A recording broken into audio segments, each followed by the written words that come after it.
My name is Tiffany, and I just turned 26. And honestly, my life has been a ride. Let me tell you. It all started with Mark. Mark was like the sweetest guy. The kind of guy who'd bring you flowers for no reason. Remember your favorite coffee? All that stuff. We'd been together for like 2 years, and things were getting a little comfortable, too comfortable. If you ask me, he was always talking about our future. Moving in together, marriage, blah, blah, blah. And I just wasn't feeling it. Not in that super duper white dress, forever and ever kind of way. But he was good, stable. And my job, well, it was just my job. Enough to pay my half of the rent. Enough for my nails and my hair. But not, like, exciting. Anyway, Mark was getting antsy. He wanted to meet my parents, which, that's a whole other story. My mom's always asking when I'm gonna settle down. When I'm gonna find a nice young man. Like Mark wasn't nice enough. Please. So, one night, we were at his place, watching some dumb movie, and he started again. Tiff, Babe, don't you think it's time we talked about, our next steps? And I just zoned out. I was thinking about what I was going to wear to Stacy's party on Saturday. How I needed new shoes. All that. And he kept talking. And talking. And then he said something about how much he loved me.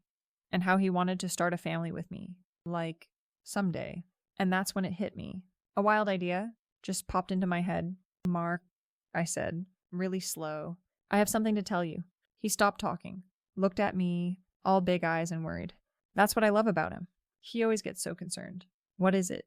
Tiff, is everything okay? No, I said. And I even managed to get my voice to crack a little. I think I'm pregnant. And just like that, his face went from worried to, well, it was kind of priceless.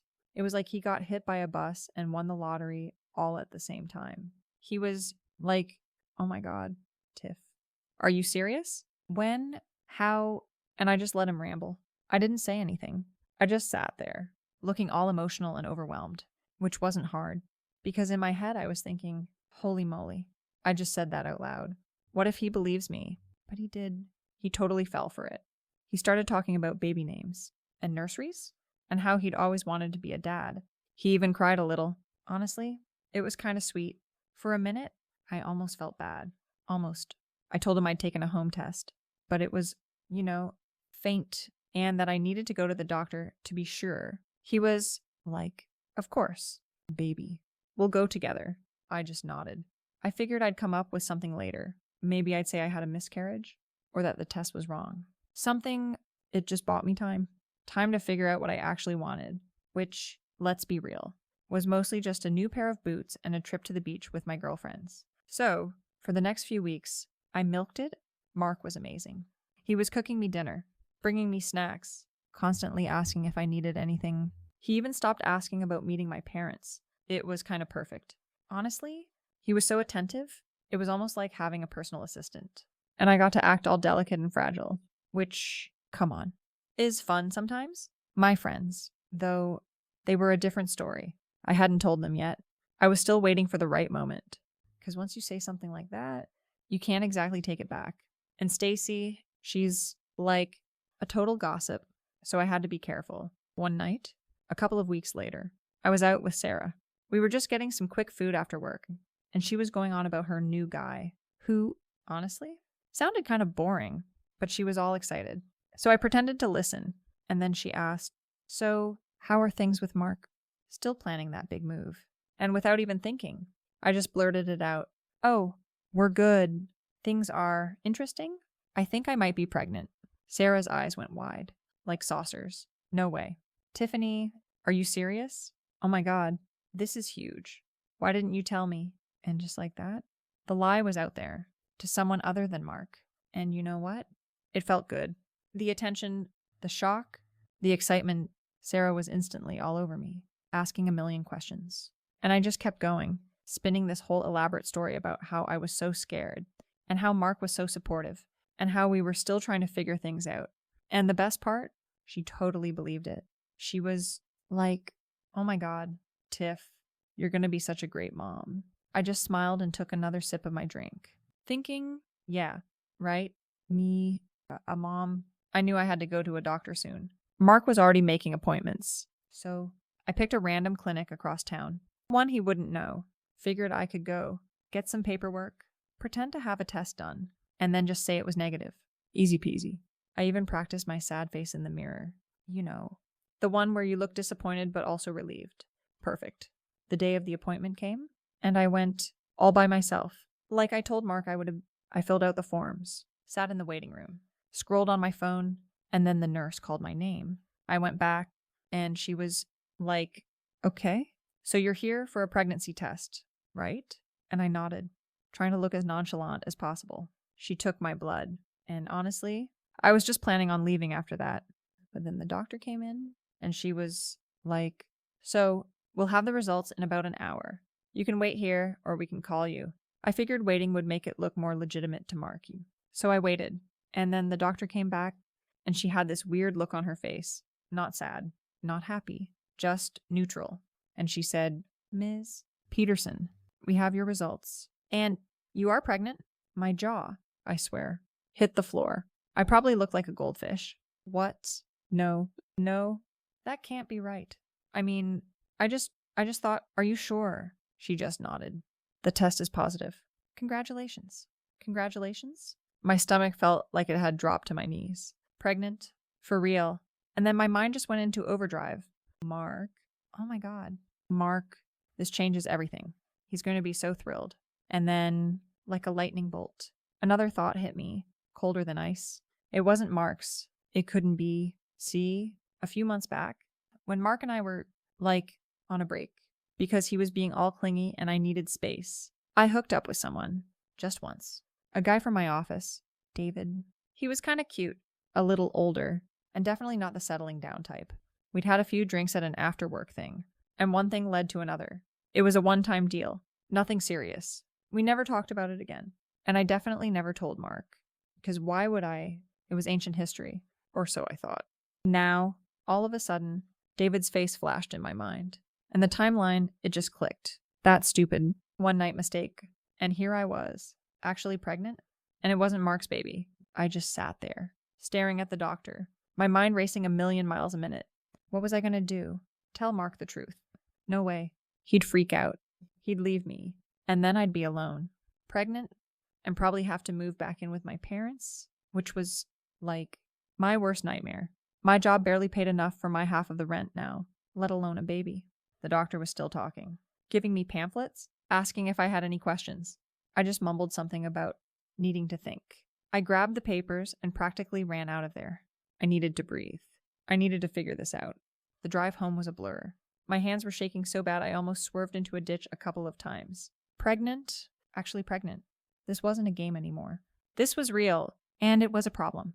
A really big problem. When I got back to my apartment, I just sat on the couch, staring at the wall. Mark was going to be so happy.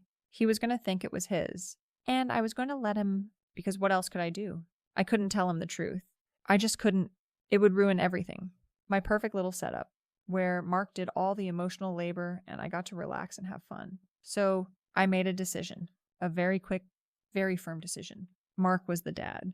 End of story. When he came over that night, he was practically vibrating with excitement. So, what did the doctor say? Is it real? Are we having a baby? I took a deep breath, trying to look a little overwhelmed, but mostly just happy. It's real, Mark. We're pregnant. And just like I expected, he exploded with joy. He scooped me up, spun me around, kissed me like crazy. He was talking about how excited he was, how he couldn't wait to tell his parents, how this was the best news ever. And I just smiled and hugged him back, feeling this weird mix of guilt and relief. Guilt for lying, relief that he believed me. This was going to work. It had to. For the next few weeks, I was on cloud 9, in a weird way. Mark was doting. My friends were all congratulating me. My mom was actually being nice for once, talking about knitting little baby blankets. I was getting all the attention I wanted. And then it was almost like a dream. But there was always that nagging feeling in the back of my mind. David. Every time I saw him at work, even from a distance, my stomach would clench. He had no idea. And I prayed he never would. He was the type who would bolt at the first sign of responsibility. I just knew it. Not like Mark. Mark was dependable. Mark was a good guy. I started doing some research online. Just looking up pregnancy stuff. Due dates, trimesters, all that. And the more I looked, the more I realized how tight the timeline was. My one night with David, it was right on the cusp. I tried to convince myself it was Mark's. Maybe the test was wrong about the date. Maybe it was an early implantation. Anything to make it Mark's. But deep down, I just knew. One day, Mark and I were talking about names, and he was like, we should totally get one of those fancy 3D ultrasounds. I want to see our little munchkin, and my heart just about stopped. What if the dates were too off? What if the baby looked nothing like Mark? I had to shut that down fast. Oh, I don't know, Mark, I said, putting on my most worried face. My friend, Sarah, she told me those aren't really good for the baby. All those waves and stuff. And anyway, I want it to be a surprise.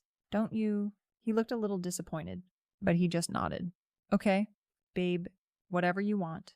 As long as the baby's healthy, that's all that matters. See, he was so easy to manipulate. It was almost too easy. He just wanted me to be happy. And that's what I counted on. As the months went on, I got bigger and more uncomfortable. And honestly, a little cranky. The novelty of the attention started to wear off, replaced by constant nausea and exhaustion. And Mark, bless his heart, was still trying to be super supportive. But he was getting a little much. He was always asking how I felt, what I wanted to eat, if I needed a foot rub. Sometimes I just wanted him to shut up. And then there was the money thing. He was already talking about getting a bigger apartment, buying a car seat, a stroller, all this expensive baby stuff. And he just assumed I'd be putting in my share, which, I would eventually, but I had my own money saved up. For me, for a rainy day or a really good sale, not for, baby wipes and diapers. Mark, I said one night, when he was looking at some ridiculous, overpriced crib online, don't you think we should be a little more practical? Babies don't need all that fancy stuff, and we need to save for the future, right? He looked at me, a little confused. Yeah, but Tiff, this is our baby. We want the best for them, don't we? And we can afford it. Sure, we can afford it, I said, a little too sharply, but I'm going to be out of work for a while. And then what? You'll be supporting all of us. We need to be smart about this. Mark, he just sighed and closed his laptop. He didn't say anything else, but I could tell he was annoyed. But honestly, it was for his own good. He needed to be more realistic. One afternoon, I was at work, and I saw David in the hallway. My heart did that stupid little flutter thing. He smiled at me, a quick, polite smile, and I just nodded back. He had no idea. He was just walking around, living his life, completely oblivious to the bomb I was carrying. Literally. And part of me, the really dark part, kind of hated him for it. For being so carefree, so unaware. But then again, I was the one who kept the secret. So, my bad. Sort of. As my due date got closer, I started to panic a little. What if the baby really looked like David? What if Mark noticed? I started spending hours online, looking up baby pictures, trying to find ones that looked ambiguous, that could pass for either parent. It was exhausting, and the stress was making me miserable. Mark, meanwhile, was over the moon. He was decorating the nursery, assembling furniture, reading baby books. He was so excited. It was almost sickening. He was, the perfect dad already. And I was just there, getting bigger, more tired, more annoyed. The day I went into labor was, a nightmare. It started in the middle of the night, and I was in so much pain. I just wanted to scream. Mark, of course, was right there, all calm and supportive, telling me to breathe, rubbing my back. It was almost irritating how good he was at it. The hospital was a blur. Doctors? Nurses. Pushing, screaming. It was the most intense thing I'd ever been through. And then, finally, after what felt like forever, the baby was here. A little girl. Small. Red. And surprisingly loud. They put her on my chest. And I just stared at her. She had a tiny little button nose and a surprisingly full head of dark hair. And her eyes, when she finally opened them, were a deep, dark brown, just like David's. My stomach dropped again. Oh my God. This was going to be harder than I thought. Mark, though, he was completely smitten. He picked her up, held her close, tears in his eyes. She's beautiful, Tiff. Absolutely beautiful. She's got your nose. My nose is like a little snub. Her nose was a perfect button. But I just smiled weakly. Yeah, she does. Over the next few days, everyone came to visit. My mom, my friends, Mark's family. And everyone was saying how cute she was. How she looked just like me. Or just like Mark. Nobody said anything about David. Thank God. It seemed like I was in the clear. But as the weeks turned into months, and our daughter, Lily, started to grow and develop her own little personality, I couldn't ignore it anymore. Her hair was still dark. Her eyes were still dark. And she had this little mole on her cheek, right where David had one. It was getting harder and harder to pretend. Mark, bless his naive heart, was still completely oblivious. He was like the best dad in the world. He'd wake up for the night feedings, change diapers, sing lullabies. He was completely devoted to Lily. And sometimes, watching him, I'd feel this pang of something that might have been guilt. Maybe one day, Mark was playing with Lily on the living room floor, and he was tickling her, and she was laughing. And she had this really distinct laugh, a little raspy, just like David's. And something just snapped in me. I couldn't take it anymore. The secret was suffocating me. I walked over, and Mark looked up, smiling. Look at her, Tiff. She's so happy. Mark, I said, my voice trembling. We need to talk. His smile faded. He could always tell when I was serious. What is it? Babe, is something wrong? I took a deep breath. This is going to be hard to hear. But, Lily, she's not yours. His face went blank. The color, this time, actually did drain from his face. He just stared at me, his mouth slightly open. What are you talking about? Tiffany? Of course she's mine. What kind of joke is this? It's not a joke. Mark, I said, and I actually started to cry. Real tears this time. Remember when we were on that break? A few months before I told you I was pregnant. I slept with someone else. Just once. And Lily is his. He just kept staring at me. And then, very slowly, his eyes drifted to Lily, who was still giggling on the floor.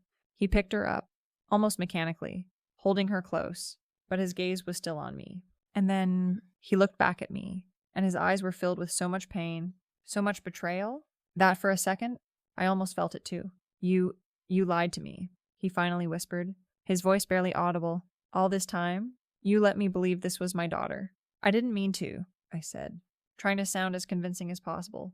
I was so scared. I didn't know what to do. And I loved you. Mark, I didn't want to lose you. He stood up, still holding Lily, and his voice, when he spoke again, was dangerously calm. Get out. Get out of my apartment. Now, Mark, please, I begged. Don't do this. We can fix this. We can still be a family. He just shook his head, his eyes burning into mine. No, Tiffany, we can't. You made your choice. Now get out. So that was it. Mark kicked me out. Just like that. I had to pack a bag and leave Lily. He didn't say it was forever, but I knew that was it for us. He didn't even argue about me taking Lily. Just said, she's your responsibility now. Like I was some kind of burden, which, okay, fine. Maybe I was. But still, I ended up at my friend Stacy's place. She was all, oh my God, Tiff, what happened? And I told her, the edited version, of course, how Mark just couldn't handle the pressure of being a dad, how he freaked out, how he just wasn't ready. I left out the part about Lily not being his. Stacy, bless her heart, bought it. She was like, he's such a jerk. You deserve so much better. And I just nodded, pretending to be heartbroken. But deep down, I was furious. Furious at Mark for being so dramatic. Furious at David for, well, existing. And furious at myself for getting caught. I mean, who actually gets pregnant when they're just pretending? It was like a cosmic joke. I had to get a new place. Fast. My job? It was still just my job. Nothing special. I was barely making ends meet before. And now with Lily, it was a nightmare. Daycare costs were insane. I ended up having to ask my mom for money. Which, but what else could I do? Mark, meanwhile, completely cut me off. He blocked my number, blocked me on social media. I tried to go to his apartment once, just to talk, but he wouldn't even answer the door. It was like I didn't exist. He even got a restraining order. Can you believe it? Over one little lie? He was so overdramatic. Then things got worse. My boss, the one I had the fling with, David, he found out. I don't know how. Maybe someone from the hospital talked, or maybe Mark, the jerk, went around telling everyone his sad story. But one day, my boss called me into his office. He looked really uncomfortable. Tiffany, he said, we need to talk about some personal matters. My heart sank. What personal matters? He sighed. Look, I know about Lily. And I know she's mine. My jaw dropped. How did he know? I didn't say anything. And honestly, Tiffany, he continued, this is just too much. I can't have this kind of personal drama affecting my work. And to be frank, your performance has been slipping. So I'm afraid we're going to have to let you go. I couldn't believe it. Fired. Because of him, you can't do that. This is discrimination. I'm a single mother. He just shook his head. It's not discrimination, Tiffany. It's a business decision. And a personal one. I'm not going to be involved in this. I'm not equipped to be a father. And I certainly don't want to be dragged into your personal drama with Mark. And that was it. Just like that. I was unemployed. No job. No Mark. No money. Just me and Lily. And this tiny little person who apparently had ruined my life. I tried to apply for unemployment, but it was a whole mess. And my landlord was getting antsy about rent. I ended up having to move back in with my parents. My absolute worst nightmare. My mom was all, I told you so. And my dad just looked disappointed all the time. It was suffocating. Lily was getting bigger, and she was getting more and more like David every day. It was like a constant reminder of my stupid mistake. And every time I looked at her, I felt this bitter anger building up inside me. It wasn't her fault. I knew that. But she was the physical embodiment of everything that had gone wrong. Mark, I heard, was doing great. Sarah told me he was, dating someone new. Someone really sweet and down to earth. Probably some plain Jane who wouldn't challenge him at all. And he was apparently thriving at his job. It just made me even angrier. He got to move on. Have a perfect life. While I was stuck here, with nothing. I tried to reach out to him a few times, sending him messages, texts, even calling him from different numbers, just to see if he'd pick up. I needed money. I needed help. But he never responded. Not once. It was like I was dead to him. And honestly, it stung. It really stung. After everything we'd been through, he just threw me away. So here I am, stuck. With a baby I never really wanted, no job, living with my parents, and completely alone. All because I said one little lie, and then, actually got pregnant? It's just so unfair. I mean, I never meant for any of this to happen. I just wanted a little attention. Is that so wrong? It's just everyone else's fault. Really. Mark, for being so sensitive. David, for being so irresponsible. My job, for firing me. And honestly, even Lily, for just existing. I don't care anymore about any of them. They all made their choices. And now I'm paying the price. And I'm just supposed to, pretend everything's fine? Like I didn't just lose everything. No way. This is not fair. Not fair at all.